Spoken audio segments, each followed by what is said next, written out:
जय हिंद स्टूडेंट। देखिए स्टूडेंट, मैं लेके आया हूँ क्लास 10 वालों के लिए पार्ट 2, ठीक है ना। पार्ट 1 जाके देख लीजिए, डिस्क्रिप्शन बॉक्स में होगा, ठीक है। और चैप्टर आपका 20 है और पार्ट का नाम है विद्युत धारा, ठीक है गाइस। आई होप समझ में आ गया होगा कितना। तो देखिए गाइस, मैं इस अध्याय में लेके आया हूँ विद्युत धारा, ठीक है, इलेक्ट्रिसिटी करंट, ठीक है। इसका डिफिनीशन क्या हो जाएगा गाइस? तो गाइस मैं पहले ही लिख देता हूँ ताकि आप लोग को समझाने में कोई प्रॉब्लम ना हो, ठीक है ना। तो देखिए गाइस, इसका डिफिनीशन क्या हो जाएगा? किसी चालक में विद्युत आवेश की प्रवाह के दर को विद्युत धारा कहते हैं, ठीक है गाइस।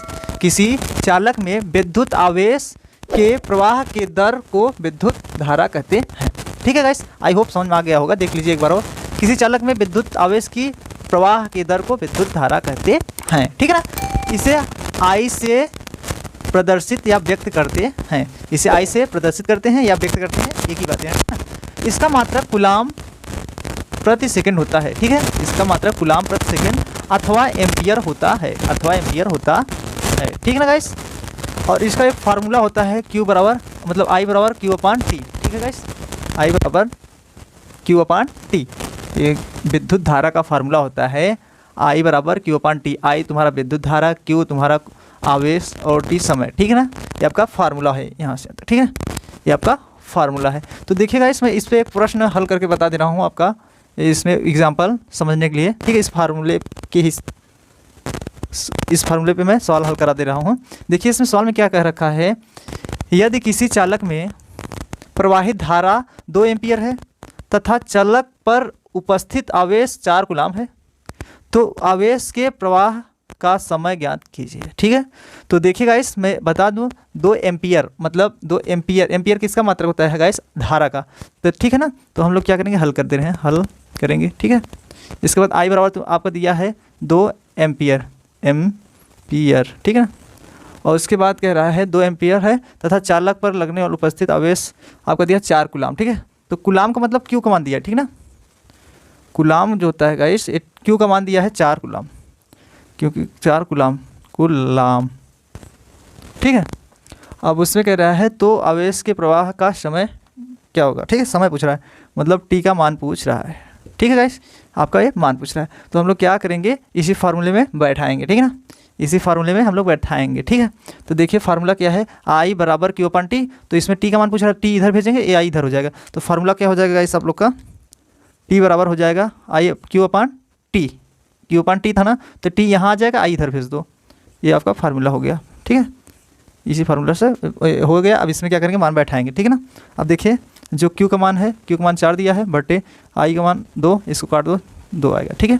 तो आपका T बराबर 2 सेकेंड, ये आंसर हो जाएगा, ठीक है गाइस। आई होप समझ में आ गया होगा। इसमें समय पूछ रहा था, आपका समय आ गया, ठीक है ना। तो गाइस, ये अगर आपको परिभाषा समझ में आ गया हो, इसी परिभाषा मैंने सॉल्व करा दिया। अब देखिए आगे बढ़ते हैं। अगला है विद्युत विभव, ठीक, इलेक्ट्रिसिटी पोटेंशियल, ठीक है। तो इसमें देखिए गाइस, इसका डिफिनीशन क्या हो जाएगा, एकांक धनावेश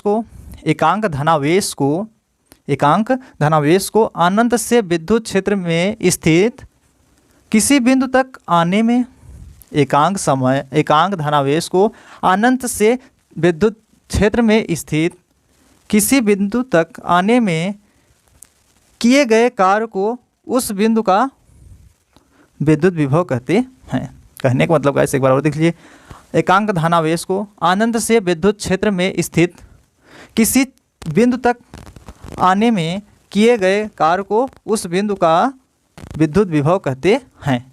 इसे हम लोग V से प्रदर्शित करते हैं या व्यक्त करते हैं, दर्शाते हैं, ठीक है ना। इसे V से प्रदर्शित करते हैं। इसका मात्रक जो होता है जूल प्रति कूलाम अथवा वोल्ट होता है, ठीक है गाइस। इसका मात्रक जूल प्रति कूलाम अथवा वोल्ट होता है, ठीक है गाइस। आई होप समझ में आ गया होगा गाइस। देखिए गाइस, इसमें मैं इस पर भी एक क्वेश्चन हल करा दे रहा हूँ, ठीक है, एग्जाम्पल बता दे रहे हैं इस पर भी, ठीक है ना। अब इसका फार्मूला क्या होता है, V बराबर W/Q, ये फार्मूला होता है, ठीक है। इसको अच्छे से उतार लीजिएगा कॉपी में, ठीक है ना। ये फार्मूला है, ठीक है, V बराबर W/Q, ठीक है। तो देखिए गाइस, इस पर मैं एक एग्जाम्पल करा देना हूँ इस सूत्र पे। देखिए एग्जाम्पल में, यदि एक इलेक्ट्रॉन को अनंत से किसी बिंदु में लाने में किया गया कार्य 64 जूल है, तो बिंदु पर कार्यरत विद्युत विभव का मान ज्ञात कीजिए, ठीक है ना। तो देखिएगा इसमें क्या करता हूँ, पहले देखो हल करते हैं क्वेश्चन को, हल, ठीक है, हल लिखेंगे। हल लिखने के बाद गाइस हम लोग क्या करेंगे, पहले जो दिया है मान उसको देखिए 64 जूल। जूल का मतलब आपका जूल को हम लोग किससे, मतलब जो बी, मतलब देखिए जूल जो होता है डब्ल्यू से प्रदर्शित करते हैं, तो डब्ल्यू बराबर आपका दिया है 64 जूल, क्योंकि जूल विभवांतर का मतलब मात्रक है, ठीक ना, विभव का, ठीक है। देखिए गाइस आपका डब्ल्यू बराबर 64 दिया है, 64 जूल, ठीक है ना। उससे बात कह रहा है आपका एक इलेक्ट्रॉन, मतलब आपका एन का भी मान दिया हुआ है। एन का मतलब दिया है गाइस,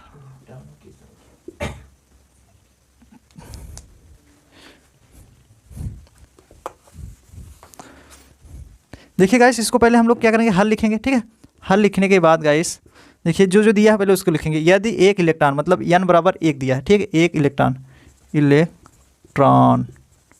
बराबर 1 इलेक्ट्रॉन दिया है, उसके बाद को अनंत से किसी बिंदु में लाने में किया गया कार्य 64 जूल है। 64 जूल का मतलब डब्ल्यू बराबर आपका दिया है 64 जूल, ठीक है। उसके बाद कह रहा है तो बिंदु पर कार्यरत विद्युत विभव का मान ज्ञात कीजिए। विद्युत विभव का मतलब गाइस यही है तुम्हारा वी का मान पूछ रहा है, ठीक ना, यही मान पूछ रहा है, ठीक है, विभव का मान पूछ रहा है। तो हम लोग को देखिए पहले गाइस इसमें क्यू का मान निकाल, अब क्यू का मान पता नहीं है ना, तभी तो इसमें रखेंगे, तभी तो हम लोग कौन सा फार्मूला लगाएंगे, क्यू बराबर होता है एन, ये फार्मूला लगाएंगे, ठीक ना। अब देखिए एन का मान कितना दिया है, 1 इंटू ई का मान क्या होता है गाइस, 1.6 × 10⁻⁻19 कूलाम। ये आपका ई का मान मैंने पार्ट 1 में बता रखा है, ई का मान जो होता है 1.6 × 10⁻⁻19 होता है, ठीक ना, ये निर्धारित होता है, ठीक है। तो क्यू बराबर इसका गुणा कराएंगे तो 1.6 × 10⁻⁻19 कूलाम, ठीक है, ये आपका क्यू का मान निकल गया, ठीक है। अब देखिए इसके आगे अब हम लोग यही फार्मूला लगाएंगे, v बराबर W/Q, ठीक है, यही फार्मूला अब लगाएंगे, ठीक है। अब देखिए v बराबर W मान दिया 64 और Q का मान अभी निकाले हैं 1.6 × 10⁻⁻19, ठीक है, इतना दिया हुआ है। तो हम लोग क्या करेंगे गाइस, देखिए ये जो दशमलव हटाते थे यहाँ 0 बढ़ जाता है, तो 16 चौका 64, यहाँ 4 आएगा, काटेंगे 40 हो जाएगा, तो 40 बटे कितना है 10⁻⁻19, ठीक है। ये ऊपर जाएगा तो क्या हो जाएगा, इस प्लस हो जाएगा, 40 × 10⁻⁻+19 हो जाएगा, ठीक है। तो एक यहाँ देखो 10 चौक 40 लिख सकते हैं ना इसको, तो इसको हम क्या लिख सकते हैं 4 × 10, ठीक है ना, × 10⁻19। अब यहाँ एक है, यहाँ एक रहता है दिखाई नहीं देता, तो मतलब यहाँ जुड़ जाएगा 20 हो जाएगा, इसको 4 × 10⁻20 लिख सकते हैं।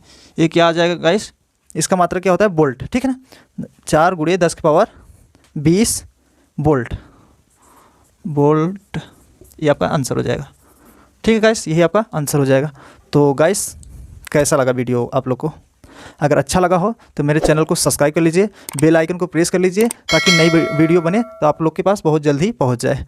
तो मिलते हैं गाइस अगली वीडियो में पार्ट 3 के साथ, ठीक है, जय हिंद।